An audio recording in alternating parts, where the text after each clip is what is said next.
Hi everyone, welcome to this tutorial video about elements and biogeochemical cycles.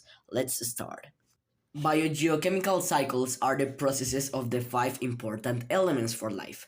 More known as CHOMP, these cycles are about carbon, hydrogen, oxygen, nitrogen, and phosphorus.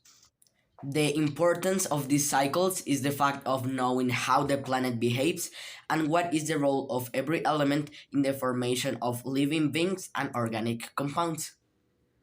Now that we know what biogeochemical cycles are, let's talk about how these cycles interact based on physical and chemical properties of elements. Physical properties determine how elements interact with the environment. For example, in biogeochemical cycles, it is possible to find elements in solid, liquid, and gas states. This property is the most important one to understand how biogeochemical cycles spread through Earth. In carbon cycle, we find carbon dioxide as a gas that flows in the planet. But we also find complex molecules made up of carbon-like organic compounds in solid states. Electrical conductivity is useful for understanding how charges interact in these cycles, and it is also an example of a physical property. On the other hand, chemical properties state how elements specifically behave with other elements, forming bonds between them. Let's introduce two chemical properties that determine the specific bonds in some of these cycles.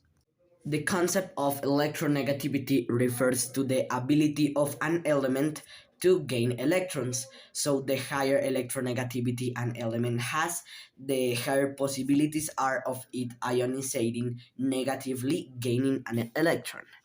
Besides, ionization energy is known as the energy required for losing an electron. So, if an atom has high ionization energy, it will be easy for him to lose an electron and give it to another atom. These both concepts are known as periodic trends. So, let's answer this problem question. How are the periodic trends of elements manifested in biogeochemical phenomena? Electronegativity is the periodic trend that helps us predict one type of bonds that atoms will form. For example, in carbon cycle, CO2 or carbon dioxide is a bond between one carbon atom and two oxygen atoms. Both elements share their electrons because their electronegativity is not so distant. Atoms will form bonds sharing electrons if their electronegativity of each one has not a high difference. We can say that if the difference in electronegativity is 1.7 or less, atoms will form this type of bonds. Ionization energy is also present in bonds that occur in biogeochemical cycles.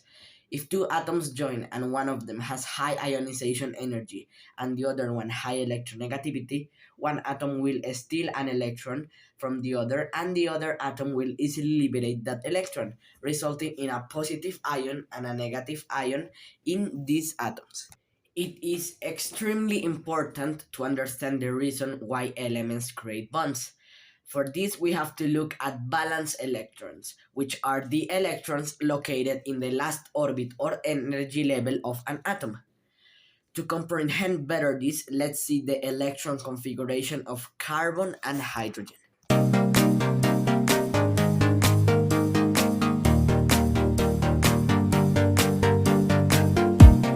While carbon has two valence electrons, hydrogen only has one.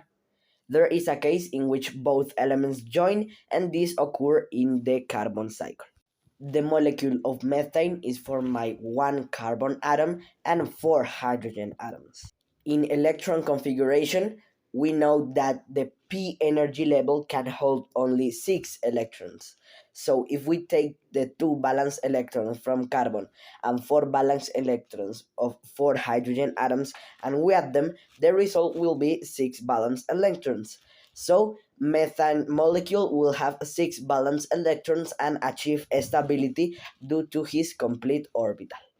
Biogeochemical cycles, along with periodic trends, are two very interesting topics. But this was all for today. See you next time.